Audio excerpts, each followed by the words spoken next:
ini saya yakin semua udah tahu. Sorry, saya nanti gaya bicaranya sambil ngobrol aja ya, sambil menjelaskan. Jadi nggak terlalu formal. Kita semua sudah tahu bahwa target penempatan PMI di tahun ini itu 500.000 orang yang tadi menjadi quick win dari program pemerintahan.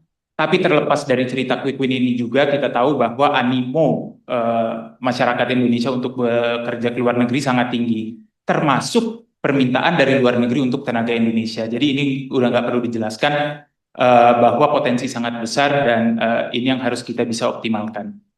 Perlu juga disadari bahwa pelaku penempatan terbesar sampai dengan hari ini itu masih melalui P3MI, yaitu dari kami. Biasanya dengan skema P2P.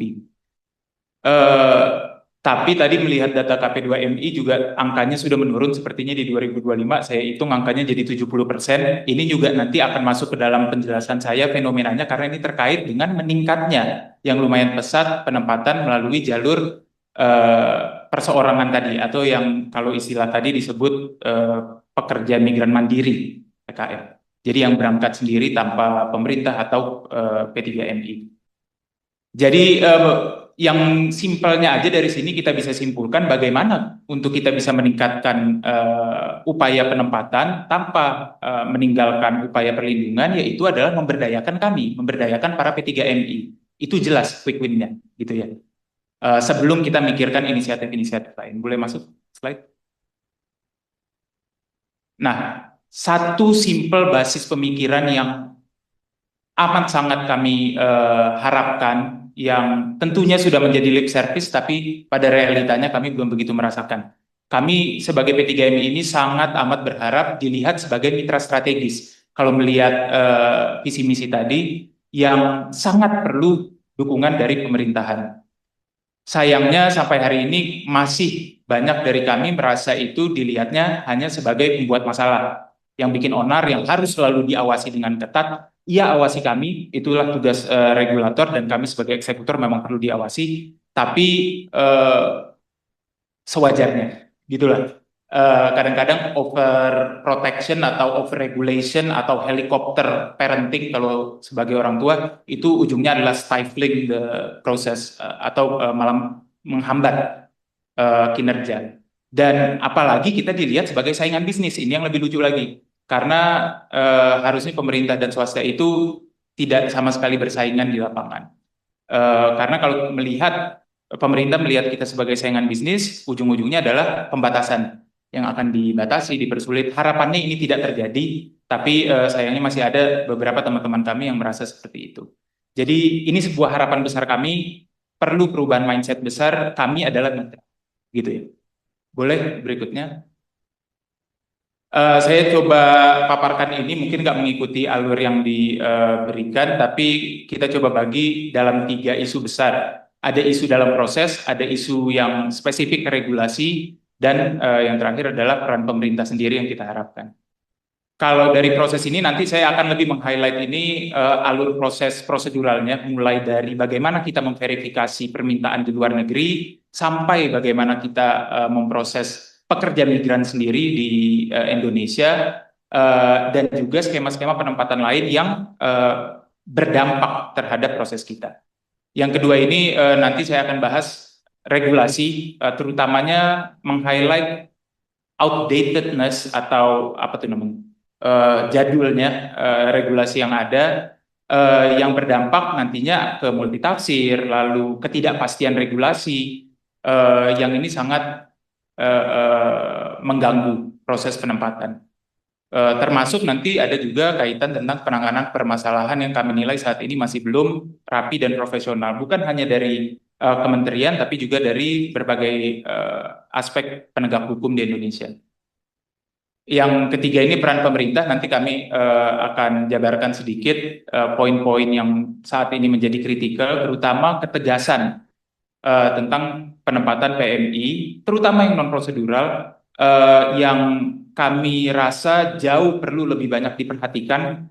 Ini tadi kaitannya ini ya, kami P3MI berasa sangat amat diawasi, dikontrol, tapi yang di luar prosedur itu malah kurang diperhatikan, dan itu berjalan sangat masif. Yang Diduga sudah banyak riset yang dilakukan, penempatan yang non prosedural jumlahnya itu berkali-kali lipat dari yang prosedural. Non prosedural bukan artinya ilegal. Ini ilegal lain cerita lagi. Tapi itu realitanya. Oke, next. Ini sedikit perbandingan aja. Ini kalau tadi mungkin dari Pak Dirjen Ahnas menampilkan dari sisi regulasinya tentang alur, ini kami dari pengamatan visi yang di lapangan. Ini hanya sedikit membandingkan proses yang kita harus lalui saat ada penempatan melalui P3MI dibandingkan yang bawah itu skema penempatan kalau dia berangkat mandiri.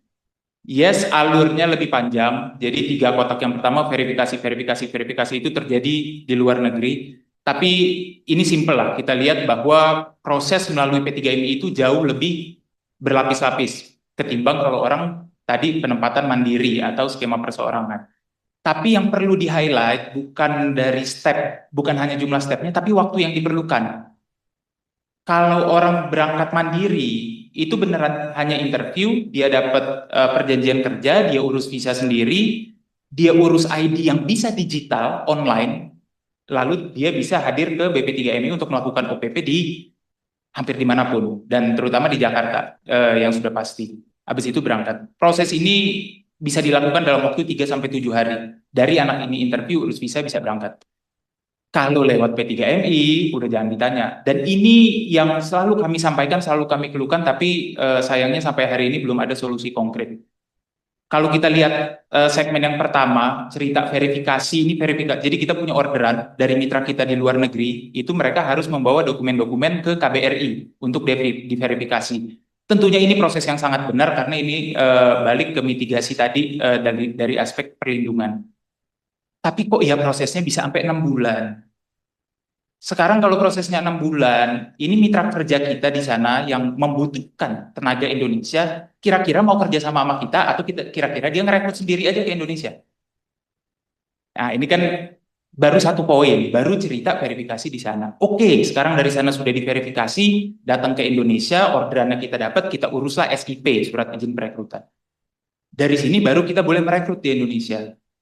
Dari sini tenaganya yang kita rekrut harus kembali ke daerah masing-masing, di snaker masing-masing, walaupun sekarang udah mulai ada leniency, kita tahu dari prosesnya, tapi masih sebagian besar itu berbalik ke KTP, domisilinya di mana, walaupun orangnya di Jakarta harus pulang. Saya sendiri ngirim orang dari perawat dari Papua yang sudah bertahun-tahun di Jakarta, untuk mengurus ID dia harus kembali ke Papua dengan biaya tiket sekian puluh juta return. Itu hanya untuk ngurus ID ke daerah. Jadi dari sisi biaya, dari sisi waktu yang diperlukan, belum isu utama yang ini juga dikeluhkan dari kementerian. Yes, kementerian punya aturan dalam memproses ID tadi, seorang PMI, CPMI, tapi terbentur lagi dengan aturan-aturan otonomi daerah. Karena masing-masing daerah, ini kan diprosesnya di Disnaker ya. Daerah-daerah punya kebijakan masing-masing lagi. Ada yang bilang P3MI-nya nggak boleh proses kalau nggak punya cabang. Untuk bikin cabang berproses lagi, harus bayar deposit lagi kadang-kadang di daerah itu. Kadang-kadang kitanya di Jakarta harus punya kantor cabang, harus ada perwakilan yang mendampingi CPMI tersebut untuk proses. Ini masih terjadi sayangnya di berbagai daerah. Saya tahu KP2MI juga frustasi menghadapi ini, tapi ini satu isu yang kami sangat harapkan di forum ini bisa lebih makro, bisa lebih helikopter, sehingga melihat bahwa ada loh aspek daerah juga yang menyulitkan, ada aspek nanti dari instansi-instansi lain yang menyulitkan. Begitulah. Jadi kurang lebih kalau melalui kita, PMI mau proses ke luar negeri, itu bisa butuh waktu paling cepat itu kira-kira 3 bulan ya. Dari 3 bulan, ada yang menunggu sampai 1 tahun dan 1 tahun lebih. Sedangkan kalau penempatan mandiri itu, ada sedikit lagi saya highlight, di samping proses yang lambat dan rumit, kalau melalui P3MI, prosesnya sebagian besar itu masih analog, yang tadi harus hadir dengan menunjukkan dokumen-dokumen asli. Sedangkan kalau mandiri ini udah hampir 100% digital, bisa diakses dari mana saja. Otomatis dengan analognya proses tadi, harus berangkat, harus dokumen dan lain-lain, konsekuensinya biaya. Biaya ke siapa? Mau lihat aturan ILO, aturan IOM, mana-mana biaya yang terkait jati diri, terkait proses PMI sendiri, ya itu pasti beban PMI-nya. Ini udah mau aturan seetikal apapun, pasti itu beban PMI. Sehingga konsekuensi juga di biaya PMI.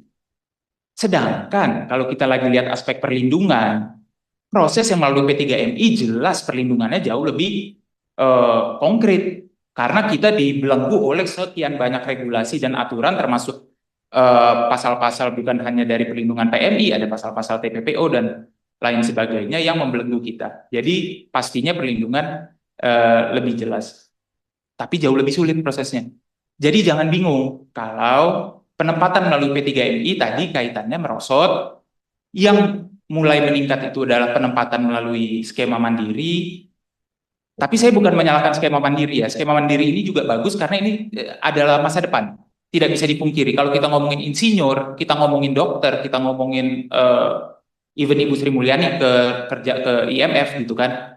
Itu kan pasti mandiri, nggak mungkin melalui P3MI. Jadi skema mandiri ini pasti ada, tapi harus ditata lebih baik. Jangan bingung lagi, kenapa ada fenomena orang berangkat non prosedural? Kenapa ada orang berangkat akhirannya diam-diam? Ya karena kerumitan prosesnya. Kenapa akhirannya para P3MI mengembalikan izinnya tutup kantor? Ya mendingan saya jadi konsultan. Saya jadi konsultan karir, saya bikin platform aja, bikin website, saya jadi influencer aja online. Nanti saya prosesnya mandiri, kan gitu. Ini fenomena yang terjadi. Karena kenyataannya saat ini realita saat para PMI hadir yang skema mandiri, dia hadir ke BP3MI untuk memproses dirinya secara mandiri, mendapatkan KTKLN. Nggak begitu banyak pertanyaan yang ditanya ke mereka terkait pekerjaannya di luar negeri. Yang banyaknya ditanya, ini kamu beneran daftar sendiri atau di belakang kamu ada P3MI? Begitu. Jadi yang lebih, ya kita lagi balik yang dikriminalisasi lah. Walaupun sebenarnya sebagian besar kita punya izin P3MI, pasti tentunya kita melalui prosedur. Oke, next. Ini jadi panjangan sedikit saya. Oke, itu tadi tentang proses. Yang kedua ini tentang regulasi. Kembali poin utamanya adalah ketidakpastian regulasi. Regulasinya sebenarnya jelas, tapi karena ini kan industri yang udah berpuluh-puluh tahun ya, dan ketumpuk regulasi, tidak pernah ada, jarang ada harmonisasi dan jarang ada penyegaran. Akhirnya banyak multitafsir dan aturan yang konflikting. Jadi saya kasih contoh simpel ini yang sangat hot, itu adalah isu Timur Tengah, penempatan pekerja domestik.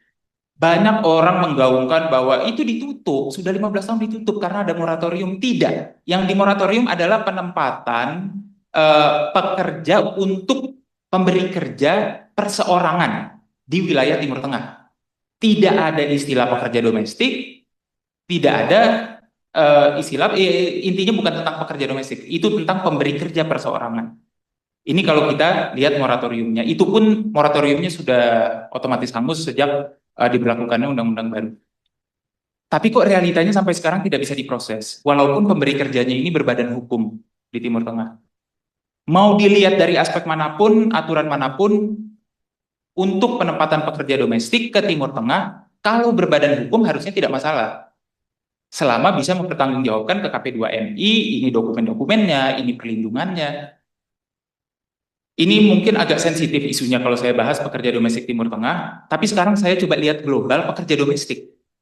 Jangan dipikir Indonesia ini dengan ditutupnya pekerja domestik Timur Tengah lalu menjadi bermartabat dan tidak mengirim pekerja domestik. Indonesia masih kalau lihat data yang tadi, pengiriman terbesar itu ya adalah pekerja domestik. Walaupun pekerja domestik jangan dipikir unskilled, mereka juga tenaga skill karena caregiver, caretaker, itu pekerja domestik banyak di negara-negara Asia Pasifik. Ini sedikit perbandingan yang sering digaungkan. Kenapa Timur Tengah ini masih ditutup? Banyak kalau kita lagi ngomong ke Kemlu, karena belum ada perjanjian bilateral antara Indonesia dengan negara-negara Timur Tengah tentang penempatan pekerja domestik. Lah Asia Pasifik juga nggak ada bilateralnya kok, kecuali Malaysia. Yang memiliki perjanjian bilateral tentang pekerja domestik itu hanya Indonesia dan Malaysia. Taiwan nggak mungkin bisa ada perjanjian bilateral. Kita ngomongin Singapura, kita ngomongin Hong Kong dan lain. Tapi ini yang selalu dijadikan alasan Timur Tengah belum bisa kirim karena tidak ada perjanjian bilateral. Itu nggak make sense. Yang kedua, kalau kita lihat dari undang-undangnya itu, perjanjian bilateral memang tidak wajib sebagai syarat menempatkan. Tapi yang penting negara tersebut punya peraturan yang melindungi pekerja migran atau pekerja-pekerja di negara tersebut. Lah Timur Tengah sekarang semua negaranya udah ada. Malah dijadikan ILO dan IOM menjadi best practice di perlindungan. Kalau perlu diadakan sesi berikutnya, boleh saya hadirkan itu rekan-rekan dari pemerintahan Timur Tengah yang bisa menjabarkan bagaimana undang-undang mereka sudah bertransformasi dari 15 tahun lalu. Tolong jangan disamakan kondisi Timur Tengah hari ini dengan kondisi 15 tahun lalu saat ditutup. Karena perubahan sudah sangat banyak. Said, bisa dipercepat ya? Oke, siap. Ini tinggal satu lagi nanti. Kalau kita lagi bahas Asia Pasifik, itu pemberi kerjanya masih perseorangan juga boleh dan badan hukum. Timur Tengah karena masih ada terngiang moratorium tadi, pemberi kerja berbadan hukum aja itu yang dilakukan. Tapi sampai hari ini walaupun sudah memenuhi sekian syarat, tetap tidak bisa diproses dan kami juga tidak paham kenapa. Saya rasa dari KP2MI juga banyak kebingungan kenapa sebenarnya nggak bisa diproses karena ini adalah warisan ketemu warisan yang agak takut disentuh. Kalau disentuh ini yang teriaknya sejuta umat. Oke, boleh next. Yang terakhir kami perlu tegaskan ini sebenarnya kami sangat harapkan adalah peran pemerintah. Tadi saya sudah sampaikan ketegasan terutama yang terkait non prosedural. Kita tahu banyak skema yang bisa dimanfaatkan tadi seperti skema mandiri. Tapi yang lebih parah lagi adalah yang lembaga-lembaga sekarang itu berbentuk konsultan, berbentuk platform dan mereka sangat proper, sangat rapi. Tapi mereka sama sekali tidak diawasi, mereka hampir kita lihatnya sebagai pembiaran, sedangkan kita diamati dan diawasi dan diatur sedemikian rupa, termasuk deposito. Kami juga melihat ada lambatnya pengambilan keputusan. Dunia ini dinamis. Kita urusan bukan hanya cerita di dalam negeri yang aturan kita atur sendiri, tapi kita menghadapi negara-negara penempatan yang aturannya sendiri berubah-ubah. Sehingga perlu kita harus dinamis merespon perubahan-perubahan negara tersebut. Ini yang kami harapkan juga dari KP2MI untuk bisa lebih aktif.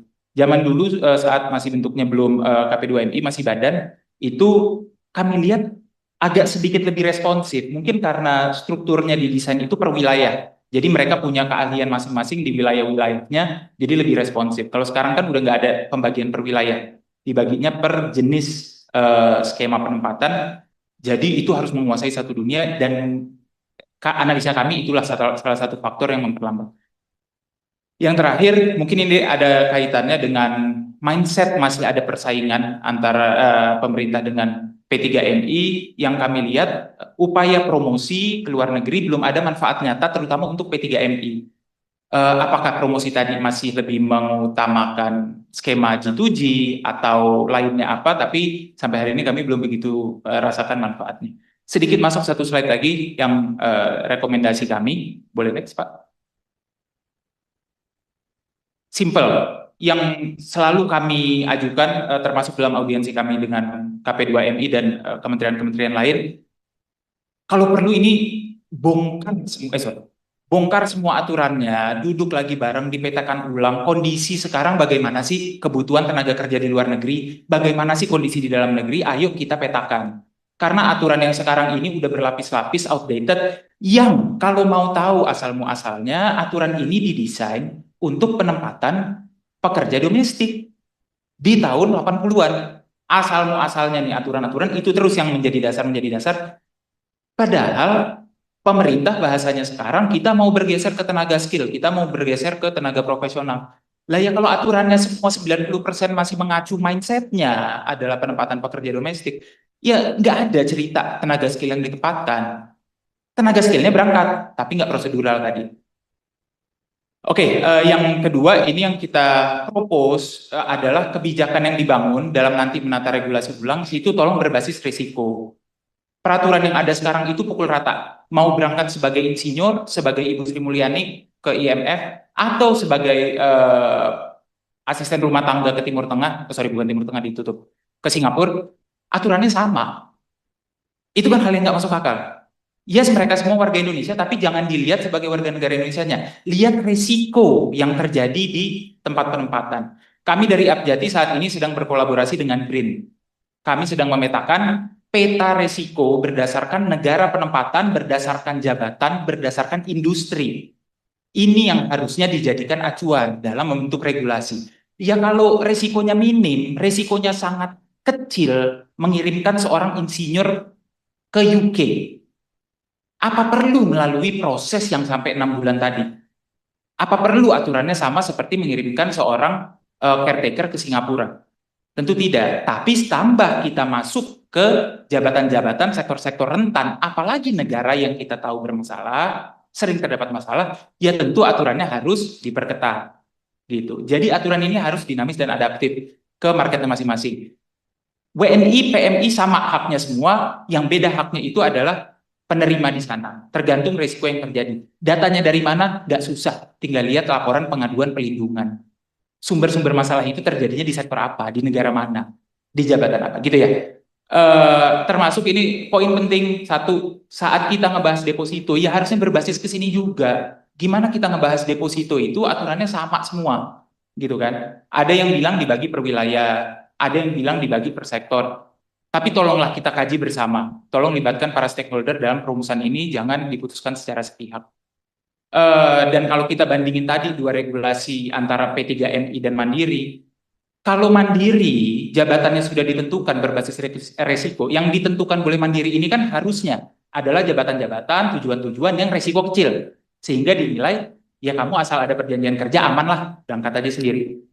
Ya harusnya P3MI boleh dong menggunakan jalur tersebut untuk jabatan-jabatan dan negara tersebut. Logikanya kan gitu, kalau aturannya bisa adaptif. Inilah yang kita bilang kebajikan berbasis risiko. Yang terakhir adalah penguatan ekosistem pendukung. Nggak mungkin kita kerja sendiri, nggak mungkin urusan P3MI. Kami ini penyalur di marwahnya kami, nggak ada kaitannya sama penyiapan. Tapi nggak mungkin kita bisa berjalan tanpa kolaborasi dan penguatan di sisi pelatihan, di sisi sertifikasi, apalagi tadi bahasanya kita ingin mengarah ke skill. Mungkin saya batasi dulu Pak sampai sini Bapak Ibu. Tapi sebenarnya ada slide-slide lanjutan yang menjabarkan teknis satu-satu poin dari 3 rekomendasi kami ini. Mungkin nanti bisa jadi materi masukan untuk dibaca lebih lanjut. Kurang lebihnya itu dari saya. Wassalamualaikum warahmatullahi wabarakatuh.